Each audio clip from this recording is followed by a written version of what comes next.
one of the most important lessons I've learned in sales is that people's frustration meter is much higher than you think. We think sometimes we're going to annoy people if we push and press for the business. The reality is you can push way farther than you think.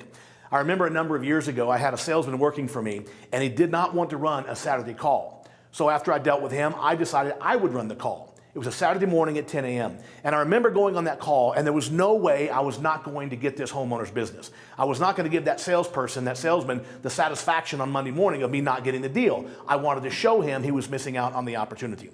So I go on the call, and it was one of the most difficult calls I've ever been on. It was a young couple, about 25 years old, their very first home. They were buying a new heating and air conditioning system. They had a brand new 6-month-old baby, and their parents, their fathers, were helping pay for the system, and they lived out of state.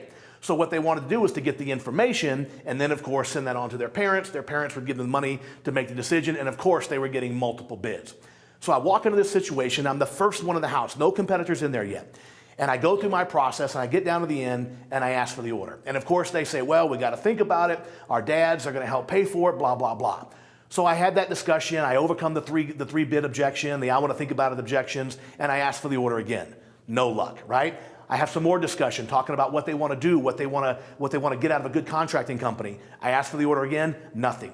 Finally, after about the third or fourth time that I asked for the order, the wife, she says, you know, Mr. Long, you're starting to sound like a used car salesman. Well, personally, I got no problem with used car salespeople, but to her, that was kind of a negative connotation.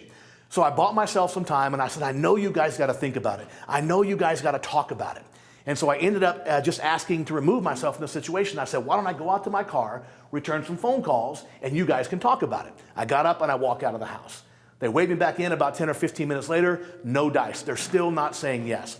But I kept digging and I kept digging. And finally, like a shot in the dark, I started appealing to their sense of adulthood, their sense of wanting to be independent from their parents.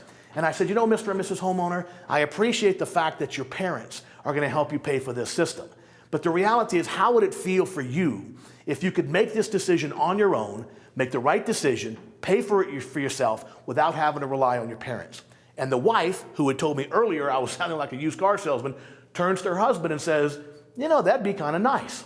I ended up closing the deal after I asked for the order probably 5 or 6 times. The one thing I learned on that lead, on that sales opportunity, is that you can push way farther than you think. We're always so concerned that we're going to offend somebody. But like I always say on a sales call, if I'm going to offend somebody, I'm going to risk offending my customer rather than offending my wife and kids by not making any money. The bottom line is you got to press, you got to stay focused, you got to do your job.